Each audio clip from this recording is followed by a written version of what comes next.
وداود وسليمان إذ يحكمان في الحرث إذ نفشت فيه غنم القوم وكنا لحكمهم شاهدين۔ اور داود اور سلیمان کو یاد کیجئے جبکہ وہ کھیت کے معاملے میں فیصلہ کر رہے تھے کہ کچھ لوگوں کی بکریاں اس میں چر چگ گئی تھیں اور ان کے فیصلے میں ہم موجود تھے۔ ہوا یہ کہ دو آدمی ہمسائے تھے، ان میں جھگڑا ہو گیا۔ ان میں سے ایک کے پاس کھیت تھا، اس میں اس نے فصل بو رکھی تھی، دوسرے کے پاس کچھ بکریاں تھیں۔ بکریوں کا چرواہا رات کے وقت دیوار والے دروازے کو بند کر دیتا تھا تاکہ بکریاں نکل کر فصل کو نقصان نہ پہنچائیں۔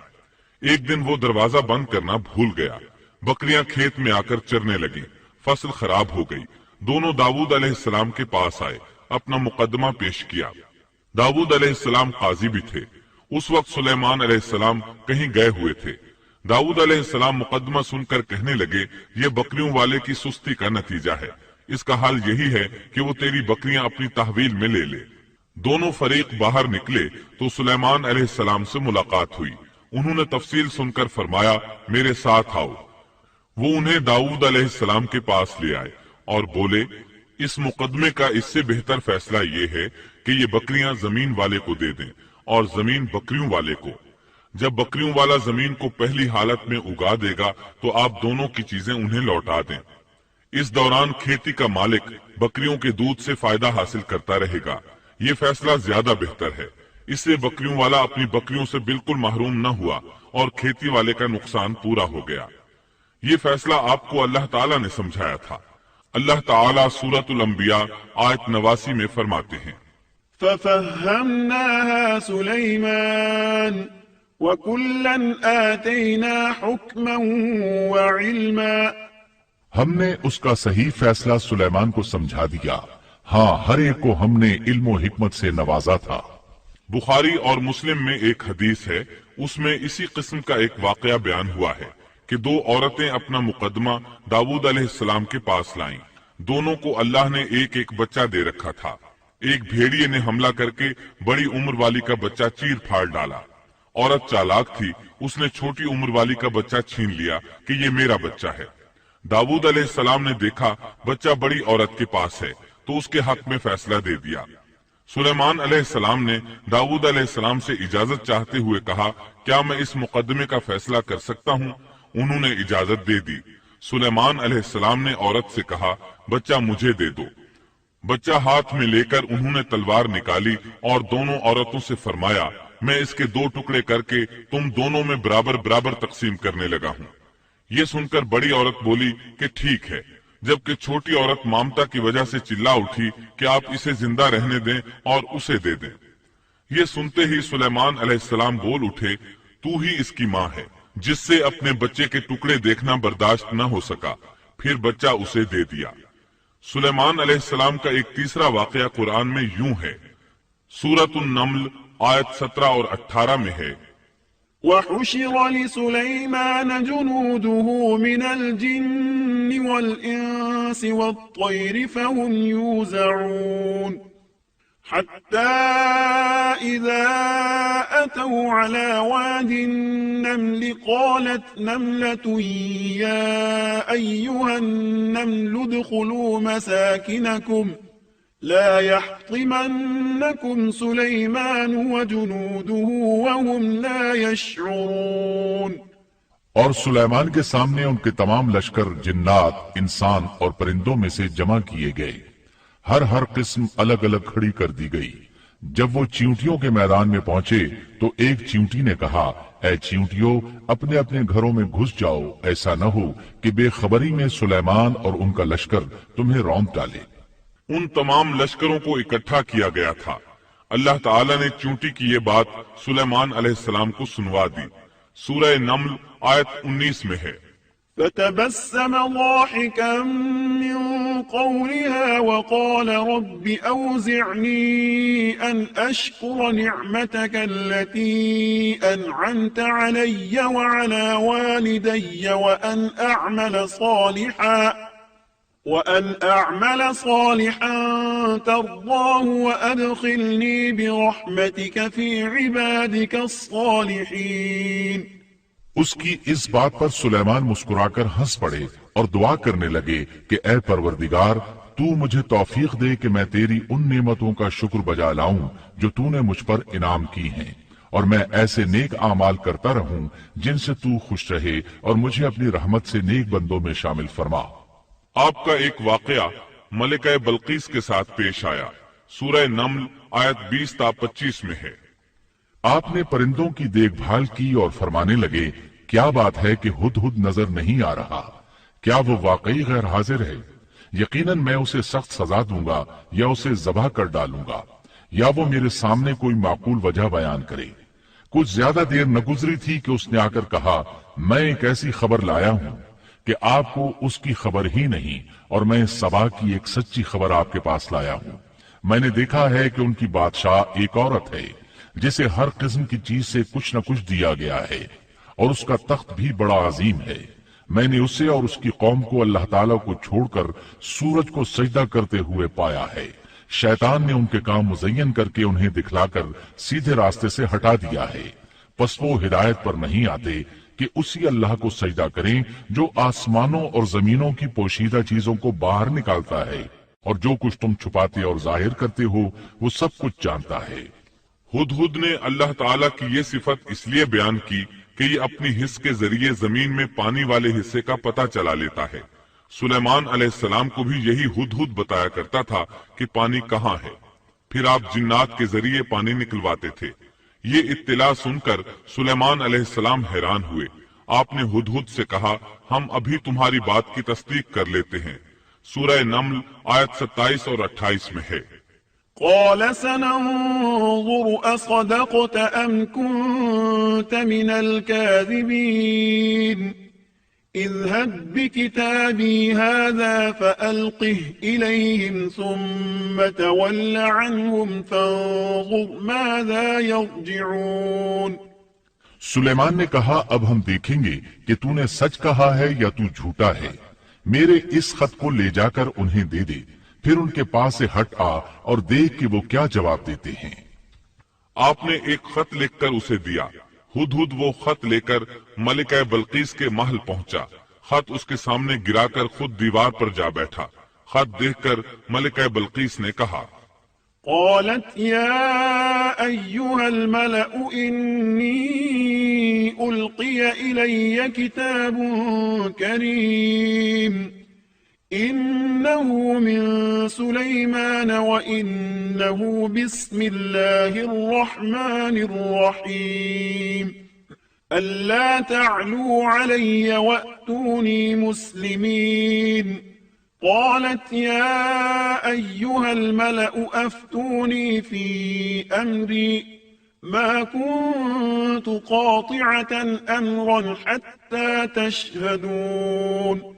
قالوا نحن أولو قوة وأولو بأس شديد والأمر إليك فانظري ماذا تأمرين۔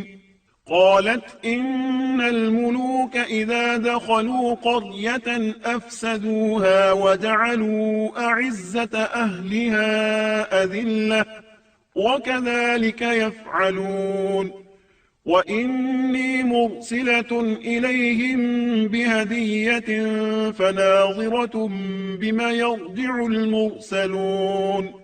وہ کہنے لگی اے سردارو میری طرف ایک باوقت خط ڈالا گیا ہے جو سلیمان کی طرف سے ہے، اور جو بخشش کرنے والے مہربان اللہ کے نام سے شروع ہے، یہ کہ تم میرے سامنے سرکشی نہ کرو اور مسلمان بن کر میرے پاس آ جاؤ۔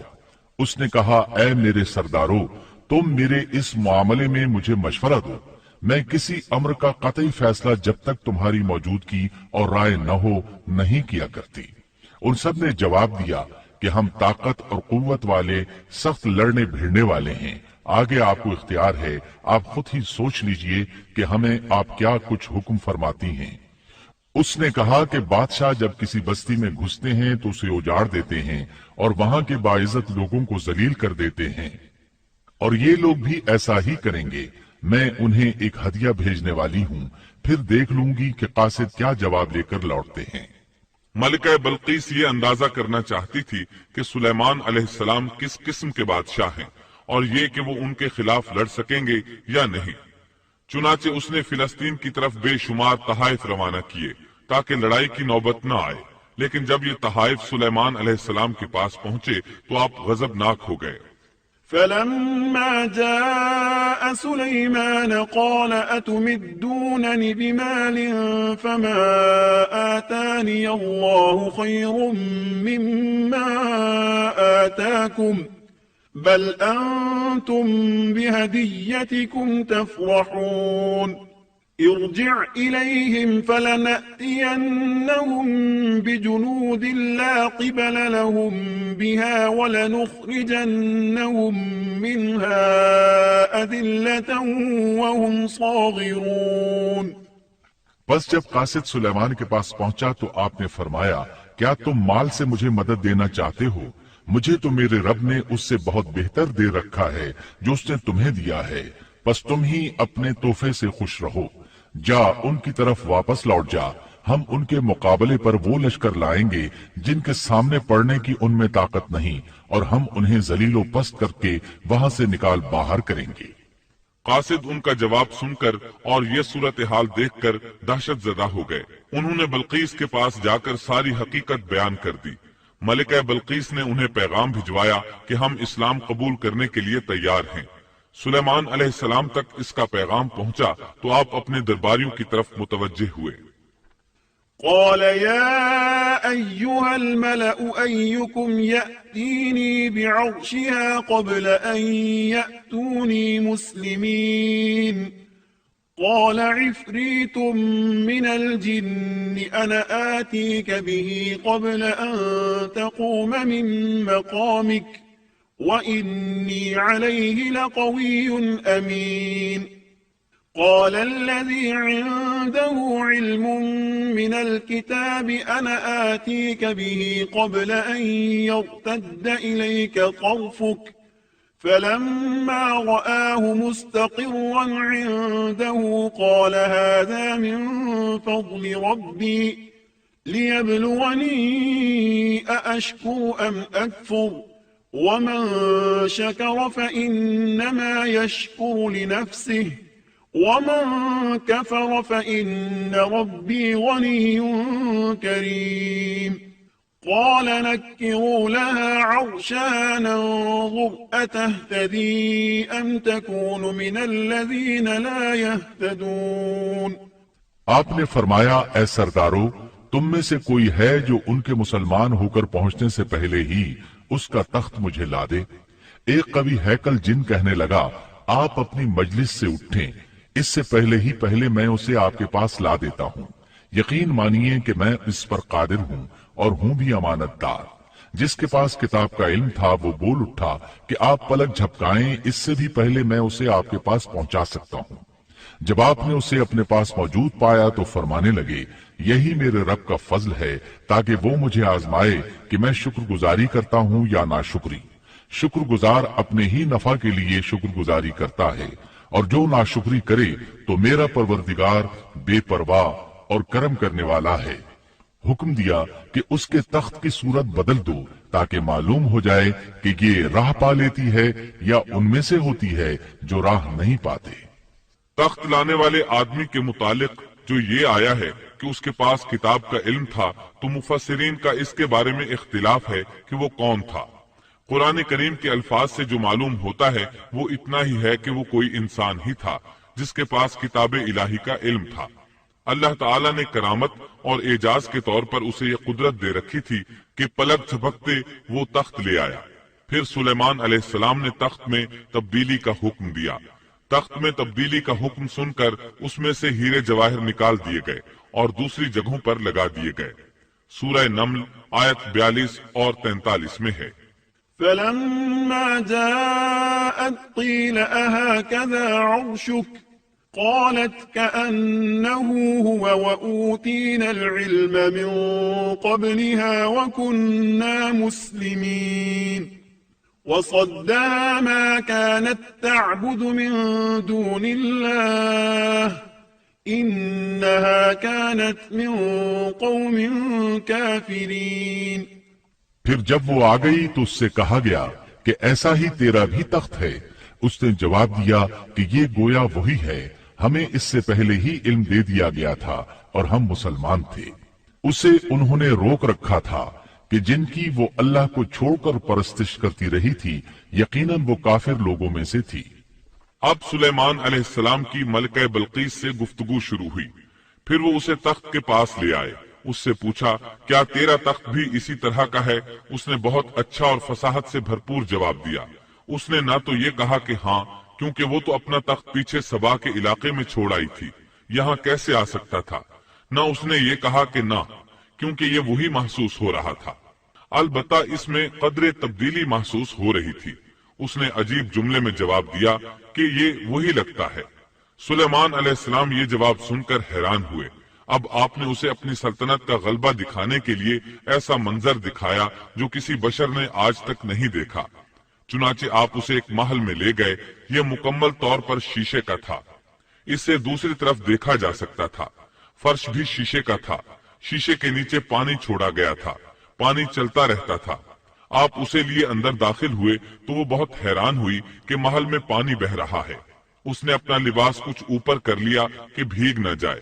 اس نے اپنا پاؤں پانی پر رکھنا چاہا تو وہ شیشے پر پڑا.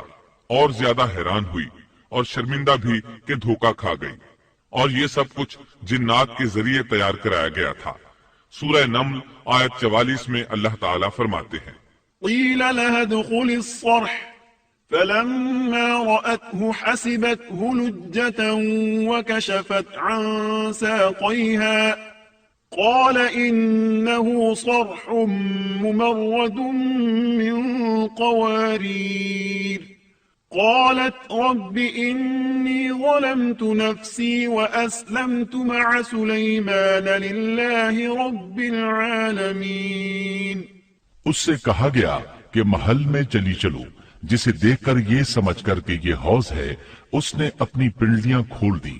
سلیمان نے کہا یہ ایسا محل ہے جس میں نیچے بھی شیشے جڑے ہوئے ہیں. کہنے لگی میرے پروردگار، میں نے اپنی جان پر ظلم کیا. اب میں سلیمان کے ساتھ اللہ رب العالمین کی مطیع اور فرمانبردار بنتی ہوں. یہ عظیم سلطنت دیکھ کر وہ جان گئی کہ سلیمان علیہ السلام صرف بادشاہ ہی نہیں، نبی بھی ہیں. چنانچہ اس نے فوراً ایمان قبول کر لیا. سلیمان علیہ السلام کا سب سے بڑا کارنامہ یہ ہے کہ آپ نے مسجد اقصی تعمیر کروائی. اس کی پہلی تعمیر یعقوب علیہ السلام نے کرائی تھی. صحیح حدیث میں ہے کہ رسول اللہ صلی اللہ علیہ وسلم سے پوچھا گیا زمین میں کون سی مسجد سب سے پہلے تعمیر کی گئی. آپ نے فرمایا مسجد حرام یعنی مکہ معظمہ والی مسجد. پھر آپ سے پوچھا گیا کہ اس کے بعد کون سی مسجد زمین میں بنائی گئی. آپ نے جواب دیا مسجد اقصی. جب بخت نصر نے قدس پر قبضہ جما لیا تو اس نے مسجد اقصی ڈھا دی.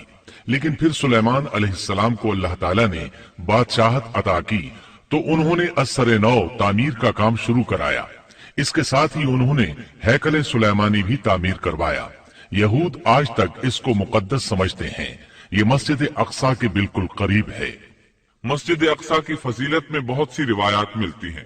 جیسا کہ رسول اللہ صلی اللہ علیہ وسلم کا ارشاد ہے مسجد حرام میں ایک نماز کا ثواب 1,00,000 نمازوں کے برابر ہے. مسجد نبوی میں ایک نماز کا ثواب 1000 نماز کے برابر ہے اور مسجد اقصی میں 500 نمازوں کے برابر ثواب ملتا ہے. مسند احمد میں عبداللہ بن عمرو بن عاص رضی اللہ عنہما سے روایت ہے کہ رسول اللہ صلی اللہ علیہ وسلم نے فرمایا جب سلیمان علیہ السلام نے بیت المقدس کو تعمیر کیا تو اللہ تعالیٰ سے 3 دعائیں مانگی. ان میں سے اللہ تعالیٰ نے 2 قبول فرمائیں اور ایک کے بارے میں ہم امید رکھتے ہیں کہ وہ ہمیں ملے گی. انہوں نے پہلا سوال یہ کیا کہ مجھے ایسی حکومت دے جو تیری حکومت کے موافق ہو، یعنی عدل و انصاف کی فراوانی ہو اور کسی پر ظلم و زیادتی نہ ہو. اللہ نے یہ دعا قبول فرمائی. دوسرا سوال یہ کیا مجھے ایسا ملک عطا فرما جو میرے سوا کسی شخص کے لائق نہ ہو. اللہ تعالیٰ نے یہ دعا بھی قبول فرما لی. تیسرا سوال یہ کیا کہ جو شخص بھی گھر سے نکلے اور وہ مسجد اقصی میں نماز پڑھنے کا ارادہ رکھتا ہو تو وہ اپنے گناہوں سے اس طرح نکل جائے جس طرح کے پیدائش کے دن تھا.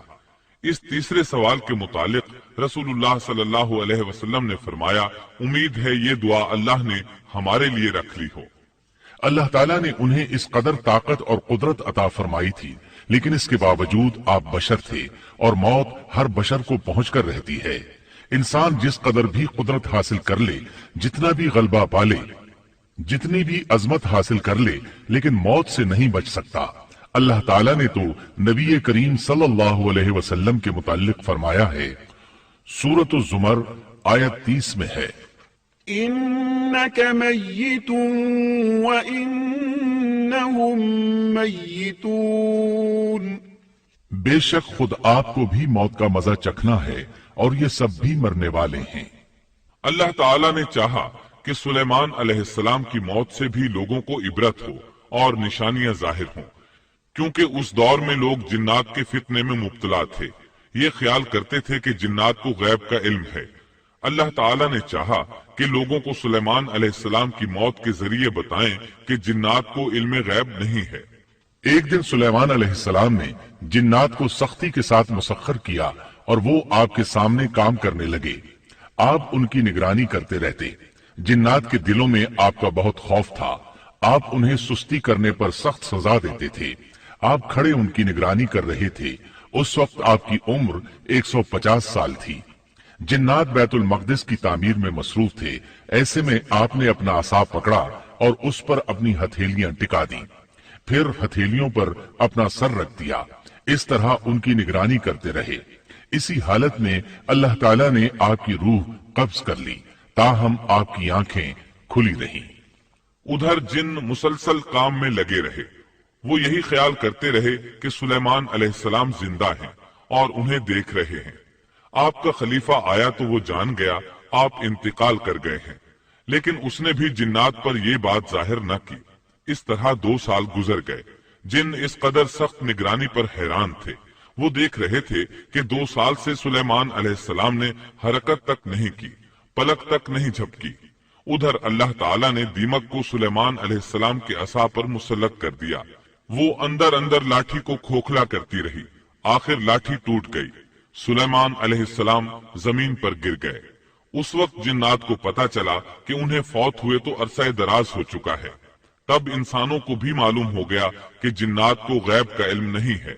اللہ تعالیٰ سورہ سبا آیت 14 میں فرماتے ہیں، فلما قضينا عليه الموت ما دلهم على موته إلا دابة الأرض تأكل من سأته فلما خر تبينت الجن أن لو كانوا يعلمون الغيب ما لبثوا في العذاب المهين۔